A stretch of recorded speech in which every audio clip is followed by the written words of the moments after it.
కొప్పర్తి సురేంద్ర గారు తెలంగాణ అధికార గవర్నమెంట్ కళాకారుడైన కేసీఆర్కి చాలా దగ్గరవారు, ఉద్యమంలో పాల్గొన్నవారు.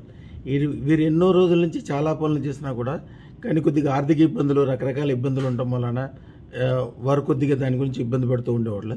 అయితే ఆయన నా ఫోటోని కాలర్ ఐడి పెట్టుకున్న వెంటనే నంది అవార్డు వచ్చింది. అయ్యా చూపించండి నంది అవార్డు. నమస్కారం అండి. అయ్యా ఇది నంది అవార్డు, వారికి ఇచ్చిన అవార్డుకి సంబంధించిన సర్టిఫికేట్. వారు అది పెట్టుకున్నాక చాలా మంచి జరిగిందని చెప్పడానికి వచ్చారు. అది సర్టిఫికేట్. 25 సంవత్సరాలలో ఇంత మంచి శుభ సందర్భం ఈ కాలర్ ఐడి పెట్టుకోగానే నాకు జరిగిందని వారు చెప్తూ చాలా సంతోషం పడుతున్నారు. వారిని అడిగి ఏం జరిగిందో ఎలా జరిగిందో అడుగుదాం. అయ్యా ఏం జరిగింది, ఎలా జరిగింది? నమస్తే గురూజీ. అయ్యా నేను మా దోస్తు చెప్పిండు ఇట్లా సంగతి అని. నేను నమ్మలేకపోయినా, కానీ నేను పొద్దున లేవగానే చూస్తా ఉన్నా. నాకు 2 డేస్లో నాకు ఈ అవకాశం వచ్చింది. దాదాపు 8 సంవత్సరాల తర్వాత నేను మళ్ళీ పూర్వంలాగా నేను మంచి ఆనందంగా ఉన్నా.